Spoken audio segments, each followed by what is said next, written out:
Hey guys, welcome to another episode of the Best Bitcoin Data Show BBD. We are very excited to be with you today.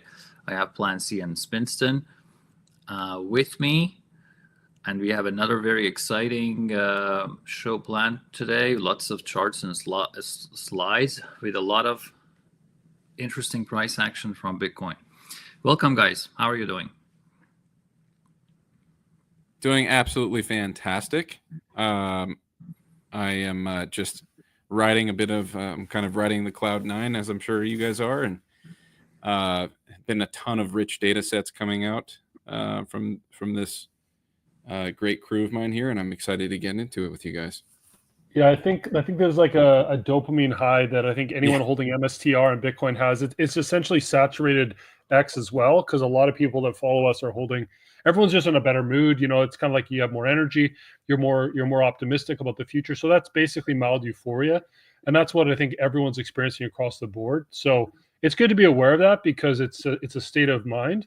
And so you want to. That's why the data is so valuable, because it can help ground us while we're feeling this natural euphoria. I mean, that everyone's feeling, and I think it's also because we had 8 months of sideways, and so that set our baseline. That almost reset all of our kind of emotions, because we just had that 8 months that allowed us to kind of reset after that first run up. And so now, you know, that we've had this move, everyone is feeling pretty optimistic and pretty euphoric. So anyways, we'll go through a lot of data today, and we'll kind of ground ourselves a bit in the data. Really, you just really quick right off the bat, Plan C, I think, if I'm not mistaken, correct me if I'm wrong, Cena, but Plan C, you've probably been around the block in terms of being in Bitcoin, experiencing these cycles longer than all of us, right? Or Plans or Cena, do I have that wrong? I don't remember. I got in early 2018. I got in early 2018. Okay. So this is my second kind of full-on bull market. How do you? Is there specific kind of reminiscence here as far as when things were heating up the last cycle? It just feels. I mean, these are familiar emotions. I mean, the 2020. This feels very similar to very late 2021 or 2020. The same feeling. I mean, I've experienced the kind of capitulation of the bear market. I've gone through that like kind of 3 times.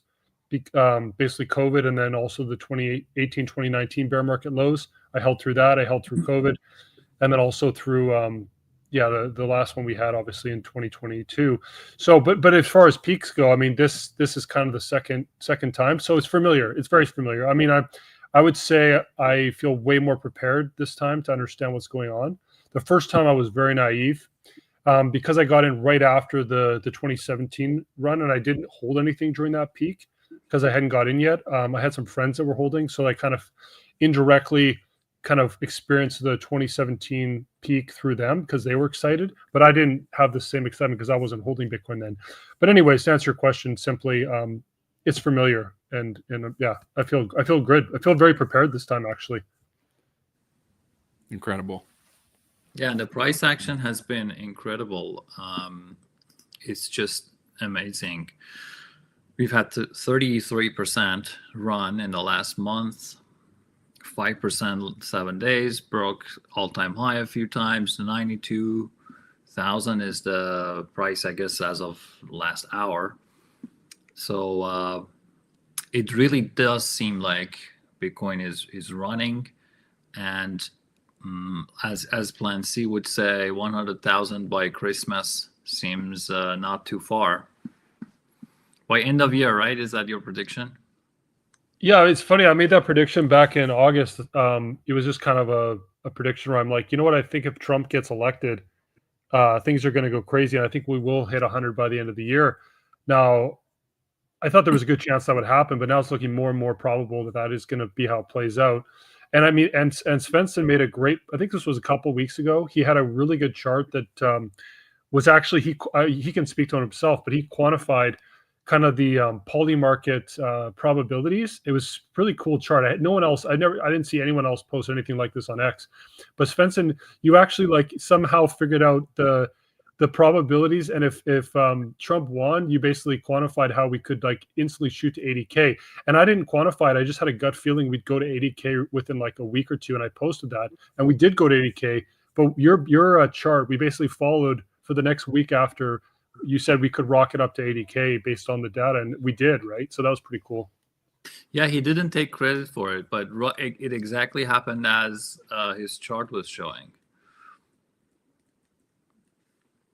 So I'm trying. Yeah, I think we were aligned through the data in different ways, and that your predictions were pretty spot on. I think my hitting the 85K, there was a lag to it, which I guess you'd expect if you look at the noise.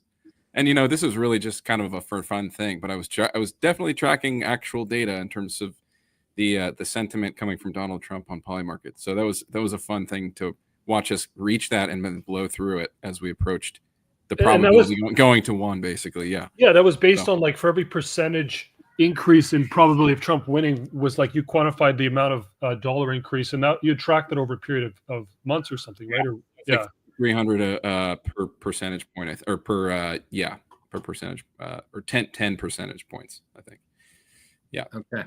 So let's move on with our discussion. I'll show a few updates of my models. Then we'll have you guys also discuss your work. Here is like a basic power law model that models the average of Bitcoin over its history. We've discussed this a long time. This is one of the best models if you are interested in predicting, just modeling the average behavior or the pattern of Bitcoin. We have recently, if you've been following us, we've been talking for the last few weeks when we were below the power law line. We were saying this line is constantly growing and the price cannot stay below it for too long. Sure enough, it caught up and it has surpassed it. And we kind of think of this average value as the anchor. And when we enter the bubble phase of the bull market, we will go above it. We will go a lot above it. But after the peak, we will come back to it. That has been at least a historical pattern. Now, this is a closer look, 92 versus 81. You can analyze that gap and turn that into an index, which I've done here. And the index shows we are, even at 92, we are still at a neutral valuation. The top of the cycle is far from where we are. And this is great assurance if somebody is wondering that, if there's a bubble that's about to burst, nothing is impossible, but this model shows it's not very likely. We are actually very close to what the historical pattern would take us to. Here's a model, Bitcoin power law probability model that Plan C has been working on a lot. Do you want to cover this one? Yeah, I'll cover it quickly here. So this one, you guys will be familiar with if you've been watching for a couple weeks here. So with this one, a lot has changed actually, because we haven't covered this in a couple weeks. So there is actually significant changes, of course, with the price action. So with this one, it's showing the percentiles, right? So essentially, we've moved up. The fair value is the 50th percentile. Like the fair value, you can see that's the gray kind of dash line. That's 70,825. So fair value is around 70, 71 with this model. And that's 50% of the data points above, 50% of the data points below. And then the current price, I just generated this, so it's 92K. And that puts us 30% above fair value, right? So 30% above fair value does not mean you should sell your Bitcoin. Let me be very clear. 30% above value does not mean you should sell your Bitcoin. During the bull run, we go well above fair value, right? So all it means is it's just a way of showing that it's just basically the model, right? So we're at the 65th percentile, right?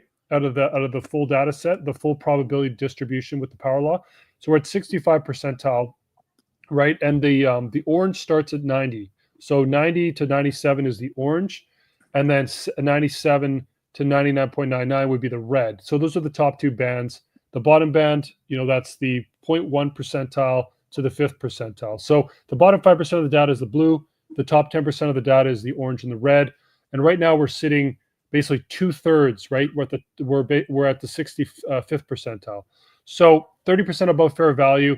We've made a huge move, but we still have lots of room to go up. And this changes every day, right? This is only based on today. This is the distribution today.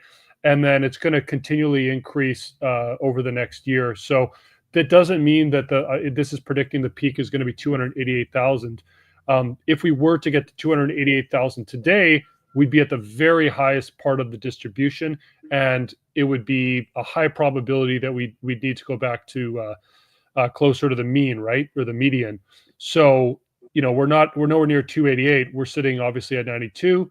So we're in a healthy range. We are getting higher up in the distribution. That's basically all this is showing.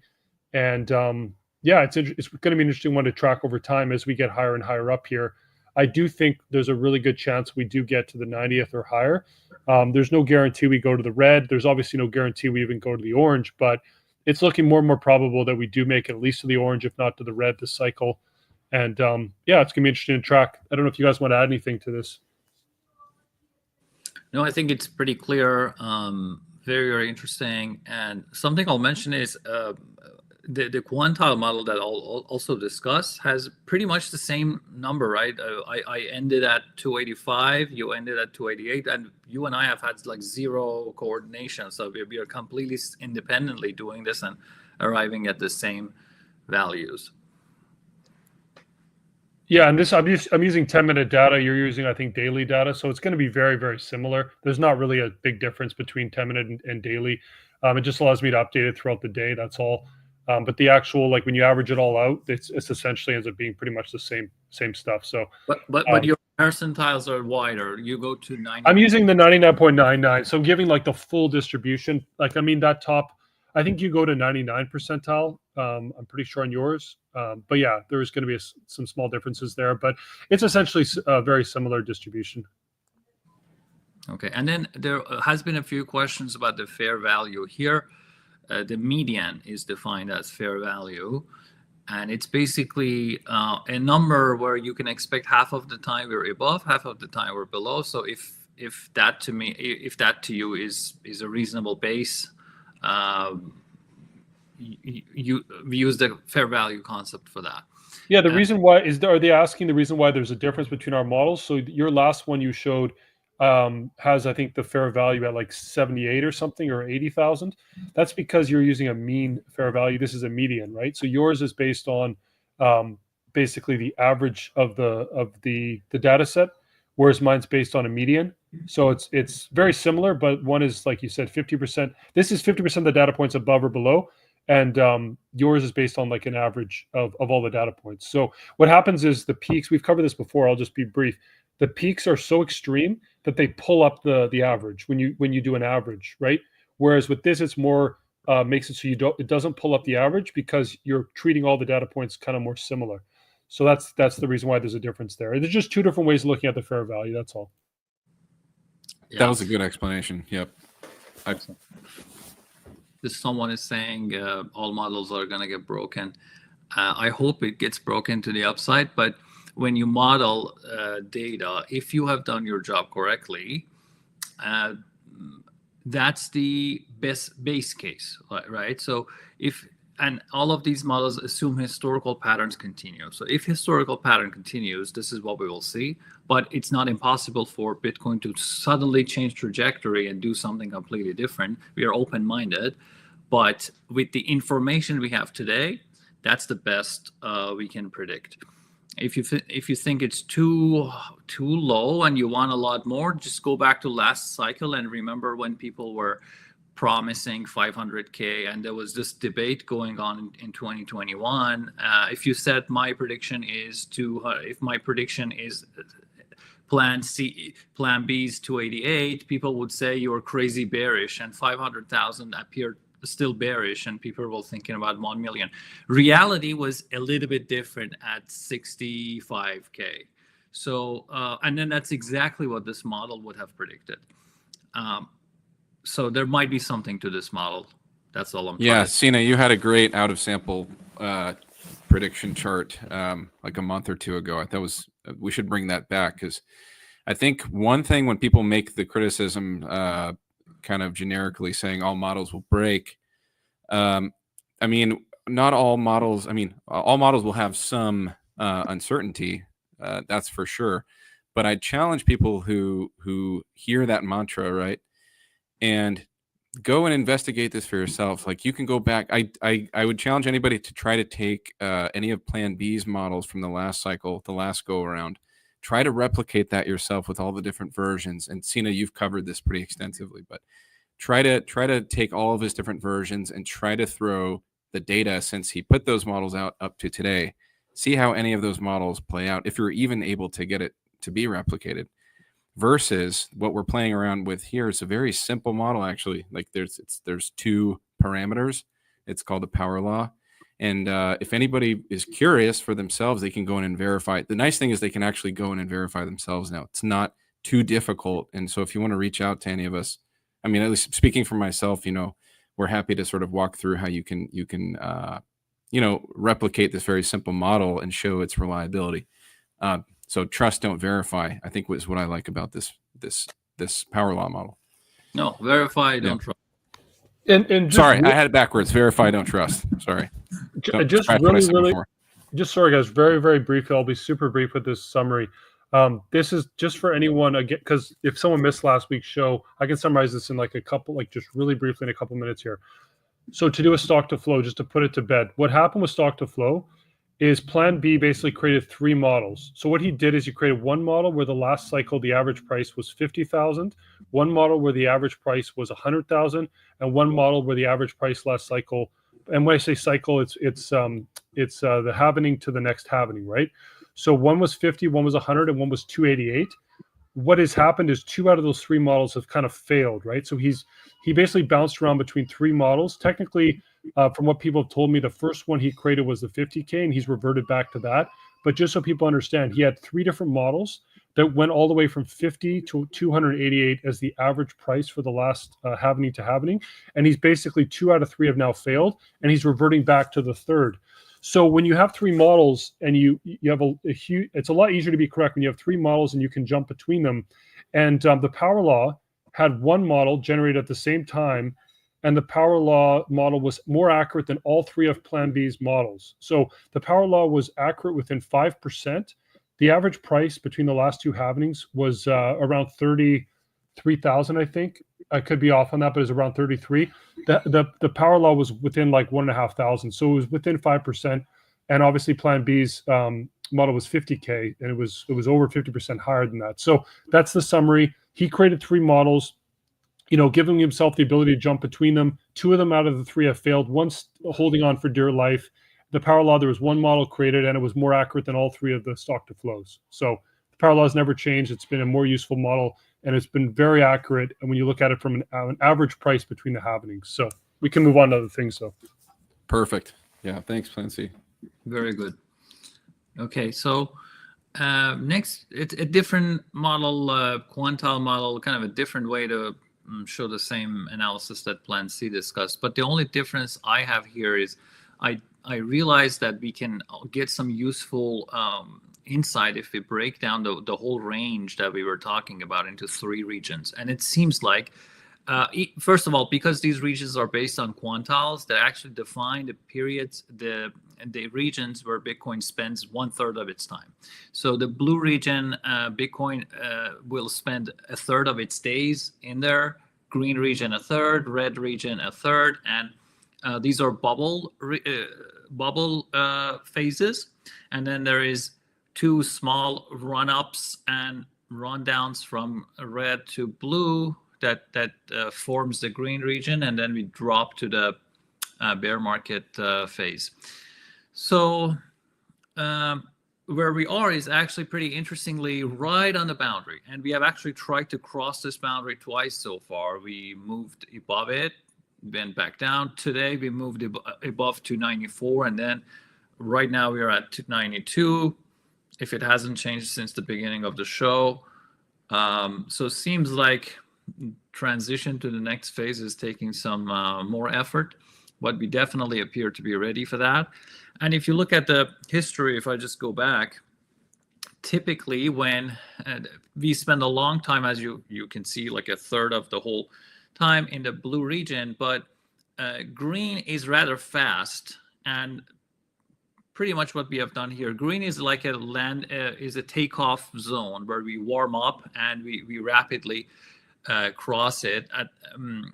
when the market is ready and we get into the bubble phase, the crazy price action of the red. So I'm excited for us to get there. We are right on the boundary. And again, this is another way to show where we are in the cycle, or at least the range of possibilities, right? So you can see we are now at 66 quantile, and there is another third of the cycle that's left, which is going to be the most exciting and most rapidly changing part. This is another like linear view of it, the same thing. Here, I'm just trying to show that we've had a bunch of bounces off this level. I don't know why exactly we're doing this, but these lines have been created a long time ago, and somehow price is stuck right on it several months later. Sounds an interesting pattern to me, but I don't have a great explanation why this is happening. The other thing I'll say is this quantile model from the get-go, it was extremely exciting to me because it gives us probabilities. It's not TA, it's not just connecting lines. It is a model that actually gives you probabilities. And why do you care about probabilities? First of all, it gives you a much better expectation. For example, this model is telling me that if the pattern continues, that's a huge if that a lot of people try kind of miss or ignore. But in the end of 2025, this range will be 55 and 285. So this is the range of values I'm expecting. In the horrible case, if you go back to a bear market, this is it, 55. If we get to the absolute top, that's 285. Again, sorry for more aggressive bulls. This is 99% likelihood. So it doesn't say it's impossible for us to go above it. It just says it's less likely, a lot less likely. Oh, one thing, sorry, Sina, to interrupt, but one thing worth noting. So you said mine was 288 and this is 285, but mine was based on today, right? Because it's all the way up to 99.99.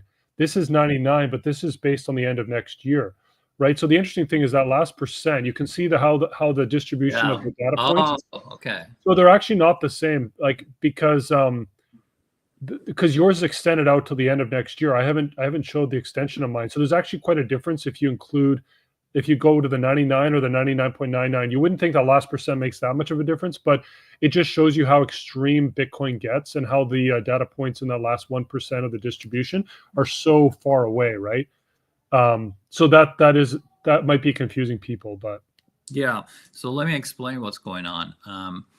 If you think of a distribution like this, okay, I'm cutting it at 99 percentile. Maybe I should use better colors here. Let me find, is that, okay. I'm using the 99th percentile and the first percentile. But if you've looked at normal distribution, this isn't normal. This is probably log normal or Weibull or something like that. But these distributions never end. So actually there's a very long tail on either side. But the point is it just gets a very small probability. Now, just because Plan C is cutting it off at 99.9, he gets a much higher price. But it's basically the same math, right? So it's just a matter of what part of the distribution you want to consider kind of unlikely. Yeah, the interesting thing that's a good way of saying it. The interesting thing to note about that is the 99, the line that you're using, we hit that line in all three of the last three cycles. So we reached the 99 percentile in the last three cycles, whereas with my 99.99, we reached that in 2013 and 2017, but we didn't reach that the last cycle. So that's the difference between the two lines. Is the line that I'm using, I'm basing it on kind of the line that we reached in 2013 and 2017. I included it because we have reached there in 2 out of the last 3 peaks. But with your line, we reached in all 3 of the last 3 peaks. So that's the difference. Yeah. So you're trying to ensure that you cover all the even more bullish cases. I'm trying to be a little bit more conservative. Yeah, essentially. Exactly. Anyway, so moving on. This is where I was going. A model like this gives you a base case probability. Again, probability is a very bold claim if you want to predict the whole distribution of something. I agree. Yeah, but still, careful with that. But at least it gives me a nice baseline. So this is kind of an extraction. What did I do? This is an extraction of probability that model predicts. And I just arbitrarily, for now, just for display, I've set it at September next year. And this model would say 99% would fall at 258, and then 1% 51. So this is actually getting very interesting with all the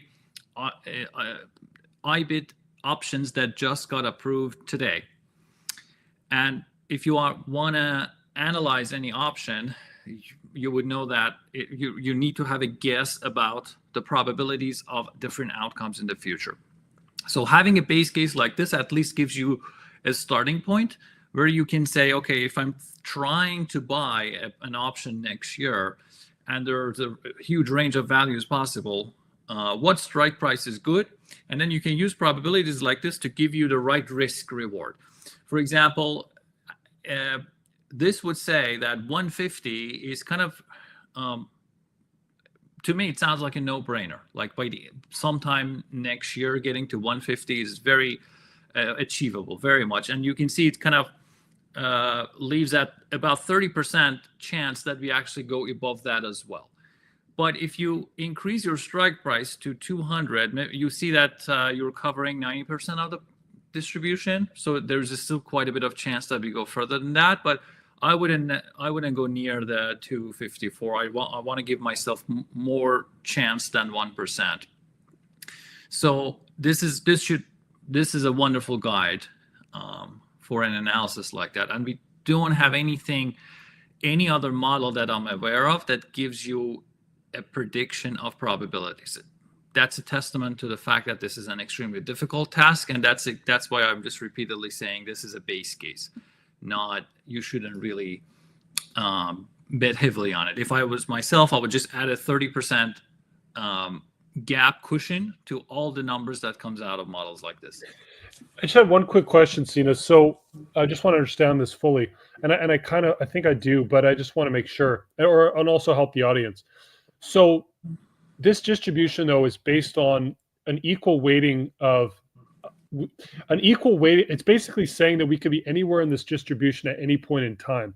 So it's timing agnostic, right? So people understand, next year, we would expect next year to be bullish. We don't know for sure, obviously, but all indications are that next year we should most likely be towards the higher end of this distribution, right? So, but this isn't factoring in whether we're in a bear market or a bull market. This is just saying this is the equal probability that we could be anywhere at any point in time, correct? Yeah. So the best way to think about it is as a channel, because like this, right? So this channel captures 98% of the data, and the way you did it, almost 99.8% of the data. So, but what part of the channel we will be at any point in time, that's not covered by this model. For that, you can use your own judgment. Do you feel like next year is going to be really bullish, or are we about to go back to bear market? My bets will be that next year is going to be even better than this year, with all the interesting things that are happening. So this model doesn't give you the timing of the peak. It gives you the range over time. But within that range, which part of it you'll be at least this model doesn't comment on that. But you can essentially adjust those probabilities, because those probabilities are saying that it's not factoring in if we're in a bear or bull market. Like if you go back to the last chart you were showing, right? Which one? Sorry, the probability distribution. Yeah. So this is not factoring in that we're in a bull market. So if we're in a bull market, I would say I would probably adjust these a little bit to say, okay, if I think we're going to be in a bull market next year, I would increase the probability of the ones that are above 50%, say, or something like that, right? You could. Oh, that's a very nice bit. I mean, I always say you look at things in a very interesting way and you prove it all the time. Very good way to put it. It's extremely difficult to kind of simplify this. Yeah, but you're absolutely right. Our median 88 here applies to the whole cycle, right? But if you're looking at bull market, numbers will completely differ. As we've seen here, bull market actually, the most important part of the bull market is the red region where we are above 66 and 99. So if you're actually interested in the FOMO region, the numbers that apply to you is anything from 130 here to the end of the region, 254.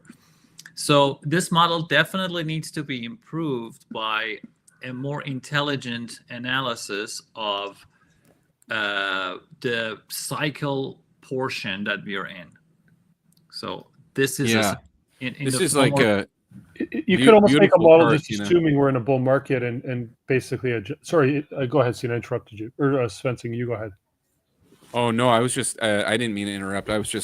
First of all, I'm very partial to sort of the cross-sectional look that you were kind of trying to draw on the time series price chart, which is also a great view. But this to me is like you're basically plotting the distribution of sort of the price deviations, I believe, right? Sort of translated into probability masses. And so I think everything ideally sort of here adds up to around 100%-ish. But the reason I like this so much is that it's taking percentiles, as you guys were talking about, kind of being agnostic to the hills and valleys along the way.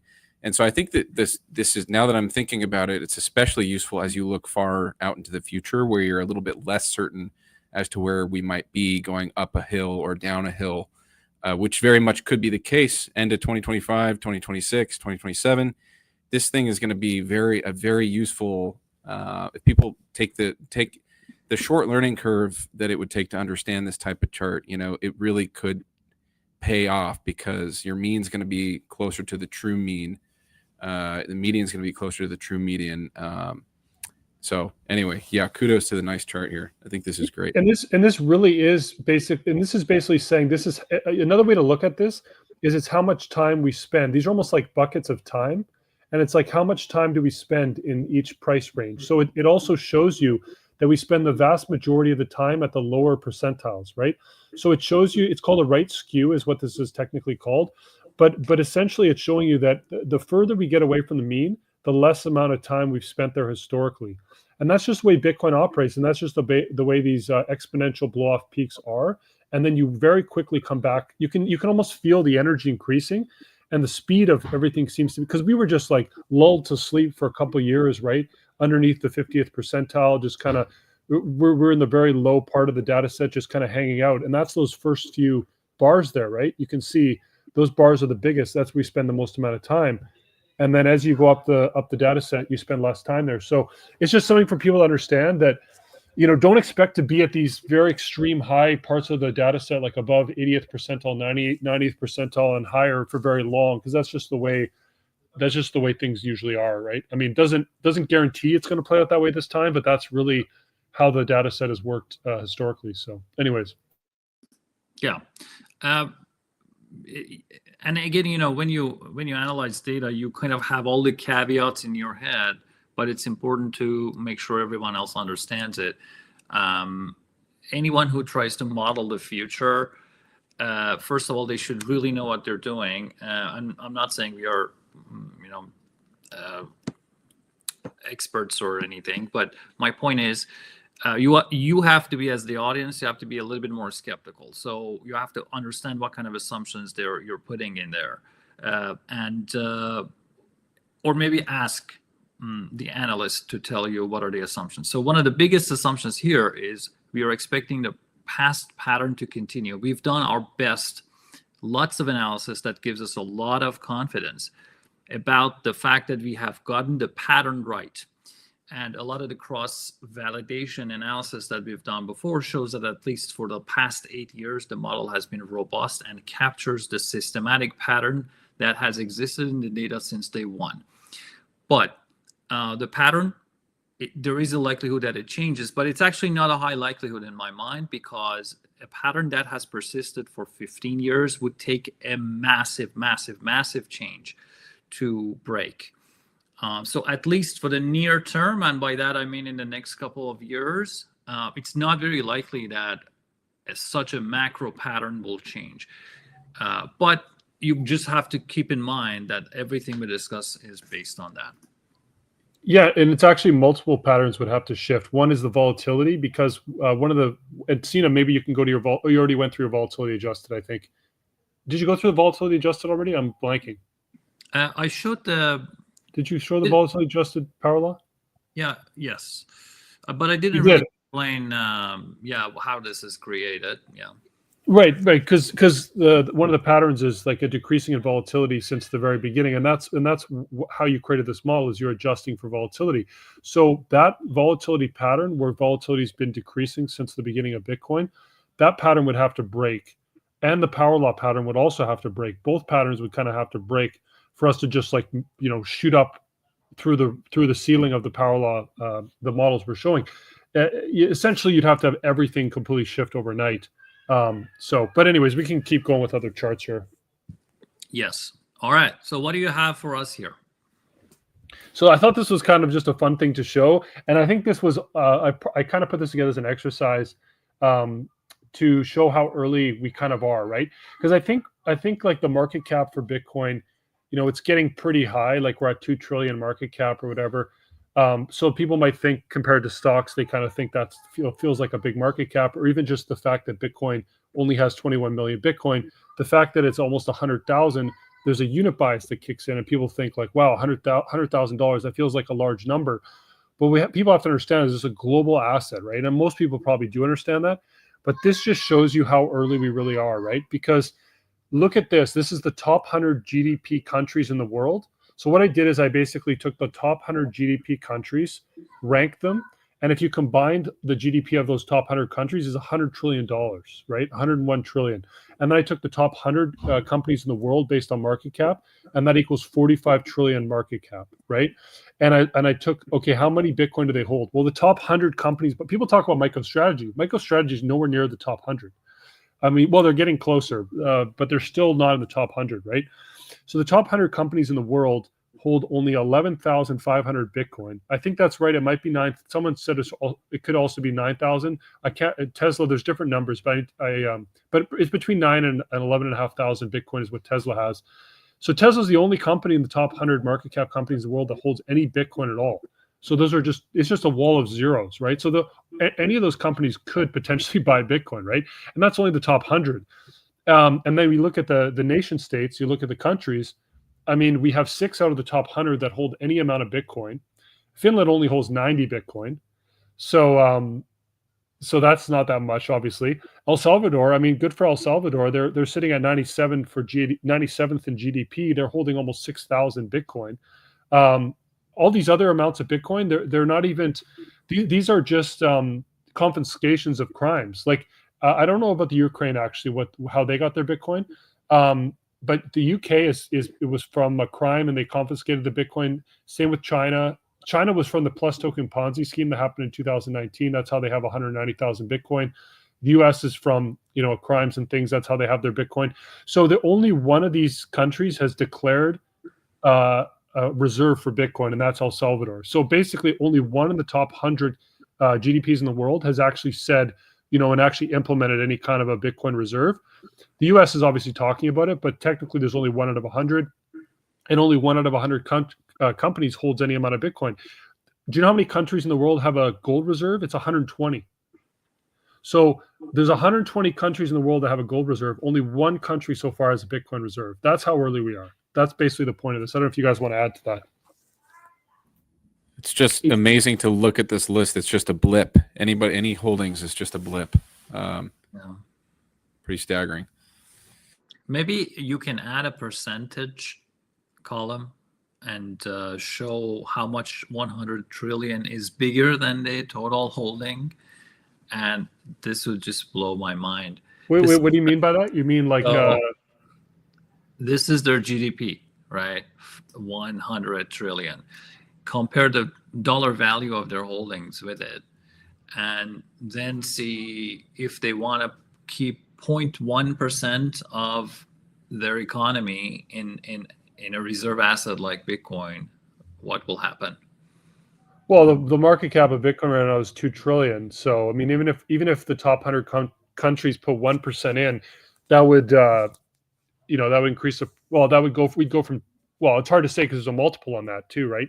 So it's hard to say. I don't know what the multiple. There's a lot of debate on the multiple, but it would at least double the price. I mean, if not, cause it to go up a lot more than that. So Yeah, a lot more, a lot more. And then this is going to be non-linear. Like we just need one of these, this one, the number one. We just need this one to begin, which who knows, maybe next year we have a strategic reserve actually started. And that will force China, Russia, and many other ones to follow. Then they will just not have a choice. And it's, again, like many other things in Bitcoin, it's gradually then suddenly. Yeah, and the U.S. is 1/4 of that whole GDP of that top 100 its countries. The U.S. is already talking about it, and they're 1/4 of that whole list. And then you have China. You got them together. That's 42% of that whole list. So awesome. All right, moving on. We have this chart, MicroStrategy's holdings over time. What's the analysis here? I'd like to get you guys also in the future to see if you can find a better fit. This was the one that I was able to find, but you guys could probably find one even better. But this one I just saw was interesting. So this is, first of all, what I did is I took every purchase that MicroStrategy's done, and then I created this chart. So this is essentially just showing the increase of their holdings over time, and each one of those circles is a purchase, right? That's basically showing the amount of time that passed and the increase in their holdings. And you can see they started right in kind of mid 2020, and you can see the last couple of purchases they've done. It's the biggest increase we've seen so far.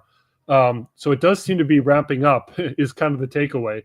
But I was like, well, okay, let me try to find a fit for this data, and let's see if we can project this out to 2030 and kind of estimate roughly how much Bitcoin MicroStrategy could have if they maintain kind of their current pace, because we have almost coming up on 4 years of data here. So I found a fit, and it's a 90% 90% R squared. So it explains 90% of the data of this fit. Now it's kind of interesting because there's only 21 million Bitcoin. So you kind of have to find a fit like by definition, pretty much every fit you find, it's not going to be able to extend for infinity, because eventually they're just going to have all the Bitcoin. So, but the fit is kind of meant to be till 2030. And then, obviously over time, the patterns are going to change, but at least to model this out for the next 5 years. And we're well above, this is the highest we've ever been, even with this fit. This is the highest we've ever been above it, right? It looks like, from eyeballing it, it's kind of the biggest deviation from the quote unquote fair value. You could say that's the fair value, but it's kind of just the average, right? It's kind of the trend.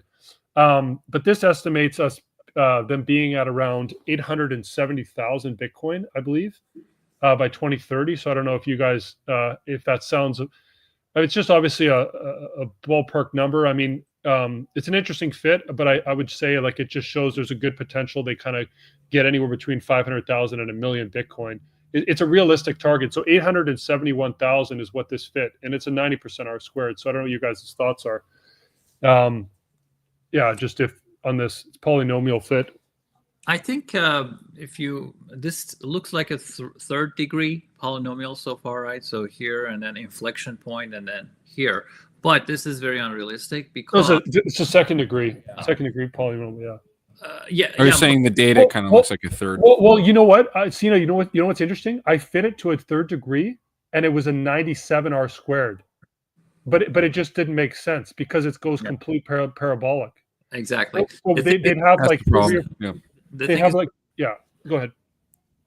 Go continue. I thought you were done. Yeah. Well, no, just interesting that you were able to tell that from because that was actually the best fit I found was the third degree.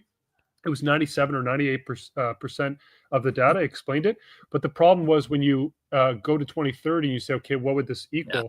It was like 3 million Bitcoin. So I'm like, they're not going to get to 3 million Bitcoin. So sometimes the data, you have to also use your intuition.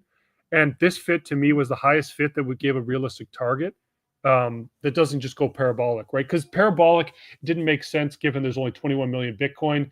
It's going to become harder and harder for them to be buying with more and more competition over time, right? Yeah. And I think you see them expanding. Like Saylor would love to do this actually. Okay. But then you can bring in another factor that there is a ceiling, right? As they go higher, there is kind of a decay in their power to buy more and more. It gets expensive. The price will run. So they will they will kind of hit a ceiling and progress would just become harder and harder. So this is one possibility. Like you've seen technology S curves, right? When it grows slowly at first, then it explodes because now everyone trusts this technology, and then it reaches the max, which is its total potential.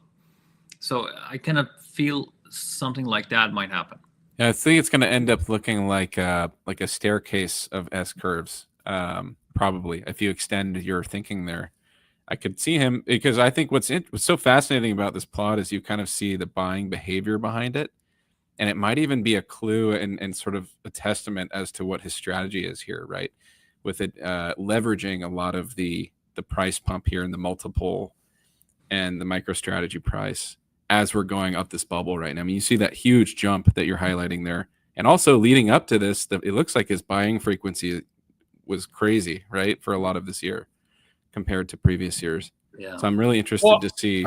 I think you nailed it, Svensson, because I was thinking about this last night, and I was thinking, I think I know what's happening here. The reason why there's such a ramp up, first of all, the multiple right now with the NAV, so the net asset value premium is at 3, and it's maintaining around 3.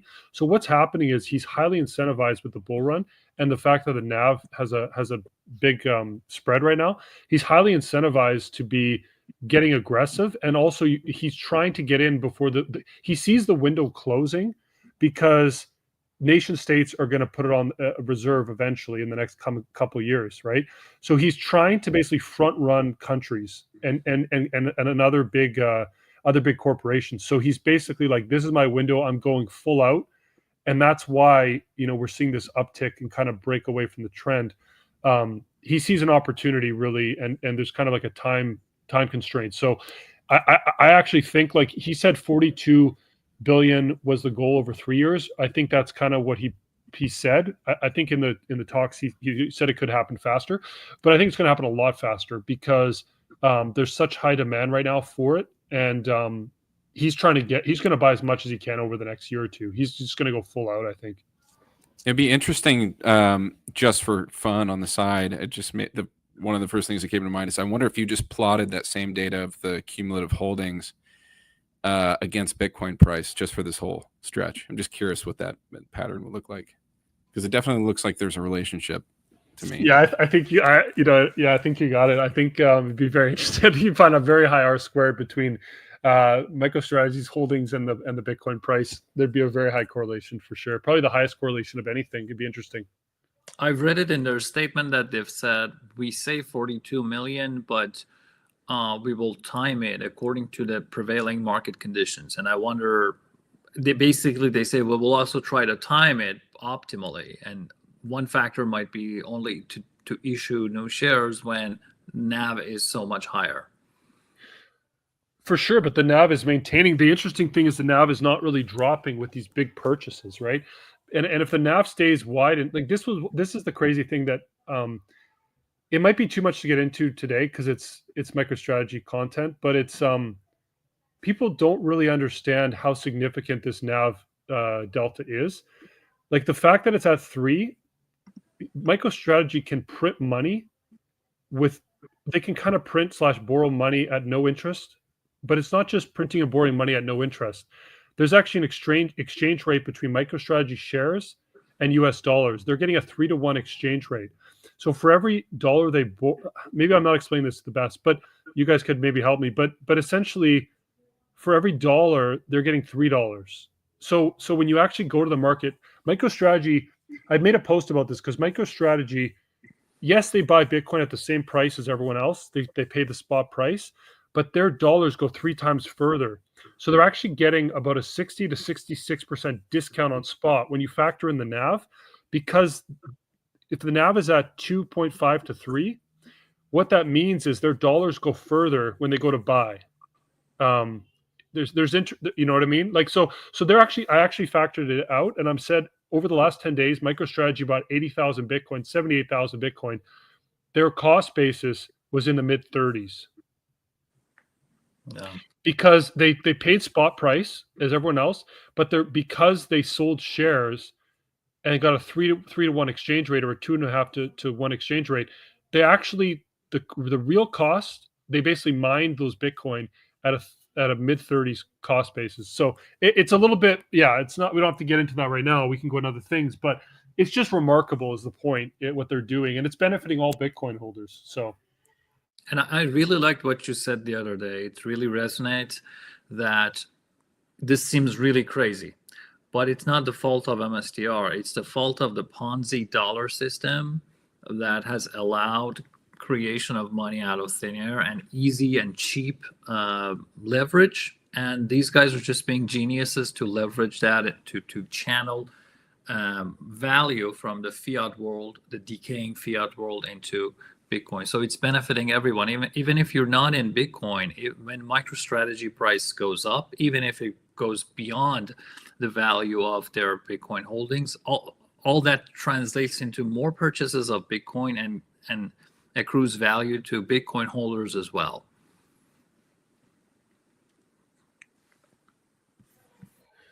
Yeah, welcome to anyone that's new to watching the show. We have definitely a record amount of people this week. So I think shout out to Gary Cardone, who kind of reposted us and sent a lot of people our direction. So we have 8,000 across all channels. 8,000. This is an all-time high. So we are following Bitcoin. We are also hitting all-time highs in live views. Last time I think we hit 5,000. So pretty nice. Thank you guys for watching. We do this every week. We try to bring the best of Bitcoin data, no wonder, to you every week. All right, so we have 2 more charts and 51 minutes in. Top 5 public miners by hash rate. So this is kind of a troll, somewhat troll in the miners, but it's actually mathematically true, and that's the crazy part about it. Again, it's another mind-blowing MicroStrategy chart / statistic. So what I did is I basically said, so I made a couple posts about this, but one was to do with the fact that, so the amount of Bitcoin that MicroStrategy was able to buy over the last 10 days, it would take all the miners combined 176 days to mine the same amount of Bitcoin. So they basically, if you work out the hash rate equivalent of that, so core, all 4 of these miners, right? These are the 4 biggest miners, I believe. All 4 of them, their hash rate is under 30. I can't remember what you call the actual term for that. The actual, it doesn't really matter, but basically think of them all as being 30. MicroStrategy is 18,000. I think it's around 18,500. So that's the difference. Like, and people say, well, MicroStrategy is not a miner, right? Technically, they're not a miner, obviously, but they're, if you look at it as an accumulator of Bitcoin through different means of doing it, they're using financial engineering. They were able to get the same amount of Bitcoin that it would take 18,500 hash rate equivalent to 30 of the miners. So they're just running circles around the miners. That's the point. And it's not to say that, like, again, I don't want to put down anyone holding mining stocks or put down miners, because they're obviously essential for Bitcoin's success, essential for security of the network. So the miners are extremely valuable. So not trying to shit on the miners.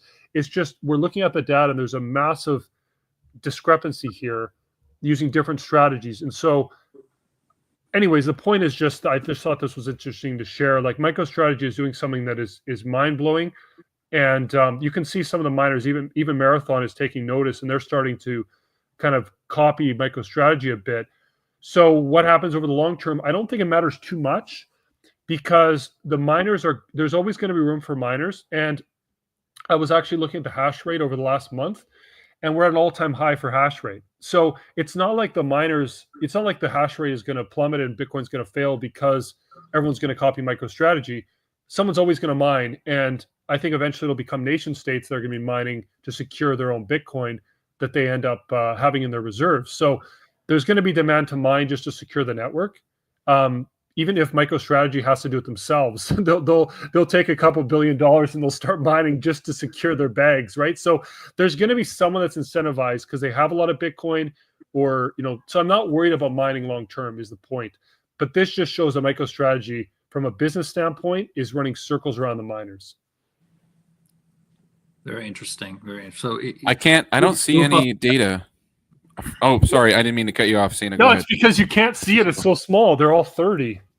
I know. I'm just kidding. Oh, okay. Sorry. I thought you know, okay. No, I think it's amazing. I know. I thought you figured that out, but Yep. it's pretty crazy. Eh? Like it literally doesn't even show up on the charts. It's such a discrepancy. Wow.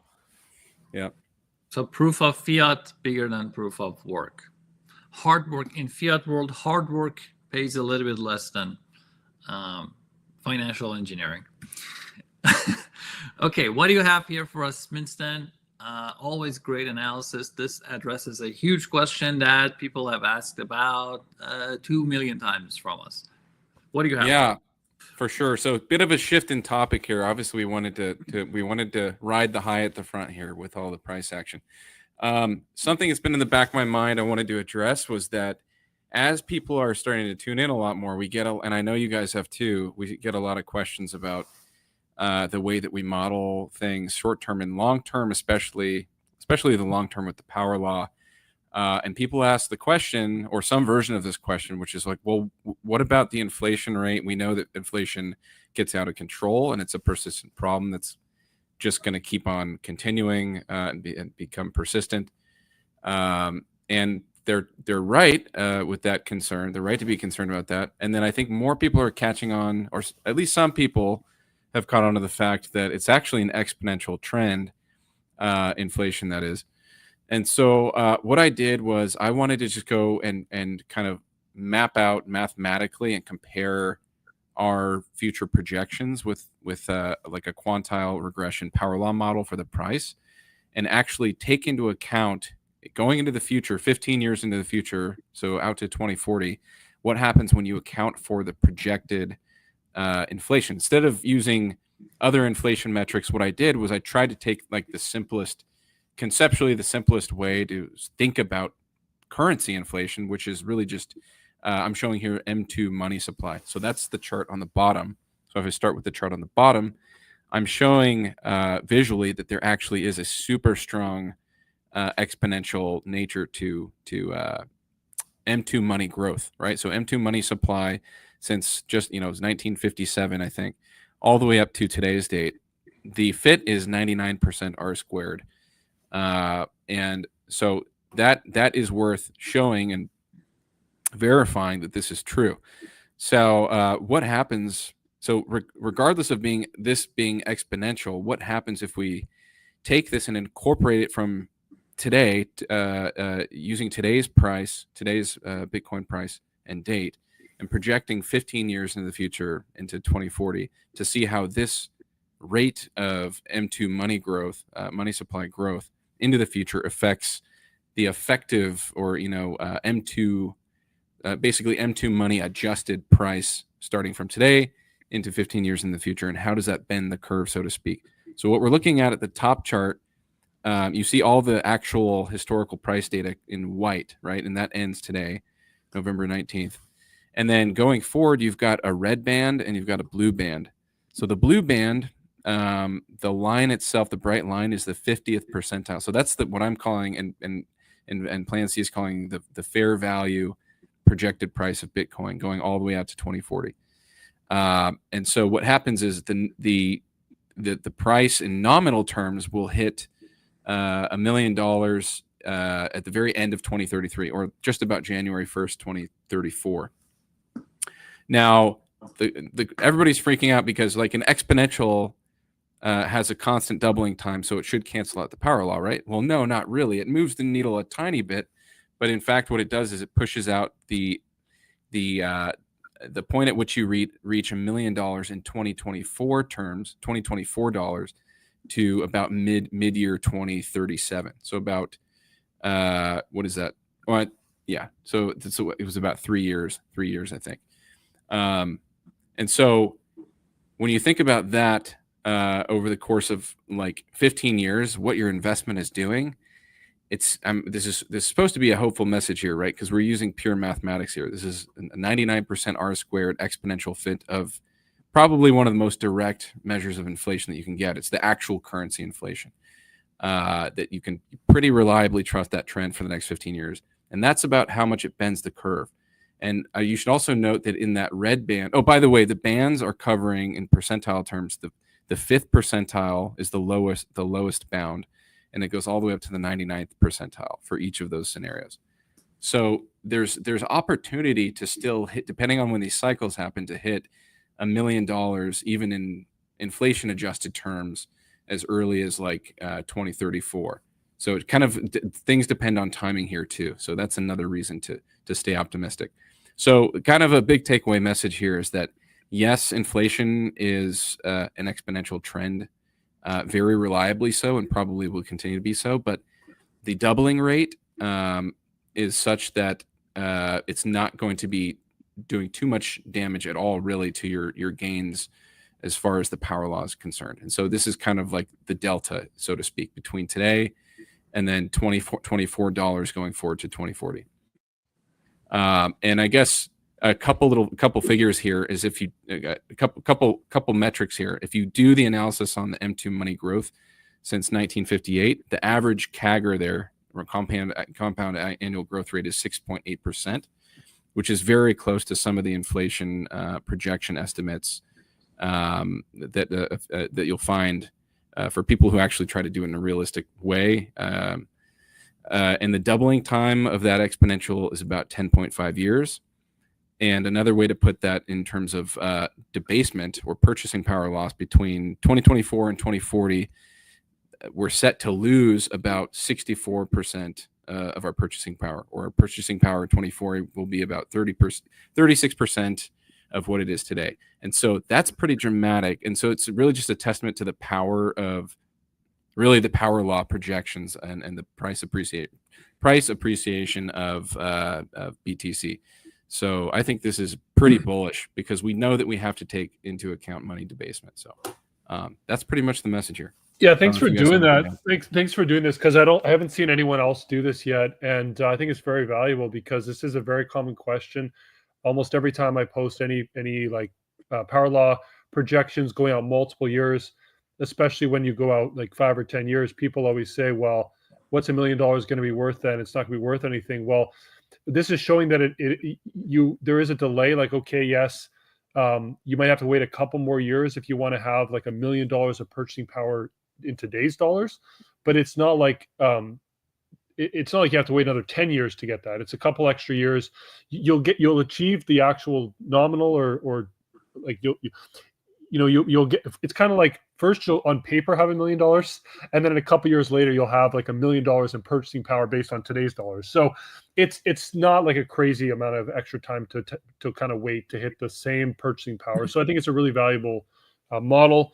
And very hopeful model, like you said. And what's the alternative, right? The alternative is, imagine being, having your dollars sitting in a bank account, and you obviously don't make money, but you're also lost like 2/3 of your purchasing power. So the power law and Bitcoin is able to kind of override, I guess, this constant decay, right? That's the whole point. That's why we went to Bitcoin in the first place, is we're trying to combat this never-ending erosion of our purchasing power. And that's really what you're showing here, is there's an erosion, but the erosion is a lot less than we're actually able to kind of grow over time. So exactly, you can overcome with this hard asset. So I think that's the big takeaway. It's the inflation, the debasement conqueror. So, yep. So Bitcoin is the medicine, and inflation has been stealing our value slowly over time, and Bitcoin allows us to get all of that back and then some. And the debasement, it grows so fast. It grows so fast that debasement has little effect on its performance over time. Pretty mind-boggling, considering that debasement is at about 7% a year. So yeah, fastest source. Thank God we have a solution here. I actually, since I've gotten into Bitcoin, I care a lot less about politics, because whatever they do, like anything that might have outraged me in the past, maybe waste of money on this project, on that, printing money here and there, I have a solution to it, right? So it really doesn't impact me much. So it's a really, really it's a gift, basically, that we're lucky to have. All right, guys, we have gone. Actually, we are right on time. 1 hour, 9,700 views. Pretty amazing. Wow. Shout out to this growing audience. That's amazing. Thanks, everybody, for being Thanks, here with everyone. us. If there's any final comments, questions, let us know. Otherwise, Plan C, do you want to discuss our community, the best Bitcoin data family? Yeah, for anyone that hasn't joined yet, I made a couple posts about it. You guys did as well. And we just want to invite anyone that's interested. I think if you're watching the show and you got any kind of value out of it, we do these every week. And the point of the community is essentially to keep the conversation going throughout the week. And so we're just starting out now. So if you're in the group already, thanks for joining. You'll see it on all 3 of our profiles. So if you go to any one of our profiles on X, you'll see right underneath, it'll just underneath our profiles, you'll see a link where it says it's basically just an X community, right? So we have almost 2,000 people in there already. We just started it, I think, about a week ago or less. But the goal of it is to essentially, like I said, keep the conversation going and have people asking questions, also sharing their own analysis, and just have an ongoing discussion with people that are most interested in the Bitcoin data, right? So we can, as a group, we can kind of put all our brains together and we can really start to iron out some of these things. And so we have big visions for it, and we're just starting out now. So it's kind of slow at first. Like, we're just going to build momentum behind it, but there'll be more and more conversations happening in there. We'll be providing more and more analysis in there, and then we want to have spaces as well. Around the community, we'll start hosting some spaces weekly as well, where people can get up on stage and interact with us and share their own thoughts. And so, yeah, that's basically it. If you guys want to add anything, but mainly just want to invite everyone to join it. And yeah, we're pretty impressed, like, by the interest. I mean, I think within the first 24 hours, we were up to well over 1,000 people joined. So yeah, I think it's going to be a great community, and one of the biggest communities for Bitcoin, and definitely the biggest data community is kind of the goal. And we'll just have a fun community, get to know each other and share analysis, and really have a really cool community. That's really it. Yeah, awesome. Perfect. Thanks a lot. Definitely join there, guys. Share with us your analysis, your comments, your questions. A lot of our thoughts comes from, like, Sminston analysis comes from the questions that people ask. And we definitely take that into account, try to inform our analysis based on your thoughts as well. And look forward to the discussion. With that, I guess I don't have anything else to add. What do you guys think? Should we wrap it? Let's wrap it. Yeah. Join the community, join our X community, and we will promise not to excommunicate you for it to end on a terrible dad joke. I like it. I like it. Yeah, no, exactly. And and we're excited as well about building out a website, where we're going to be, a lot of these charts that we're showing every week, our goal is to get, because we get a lot of people asking us as well, so you might as well answer it really quickly. There is going to be a website where you'll be able to access these charts anytime you want.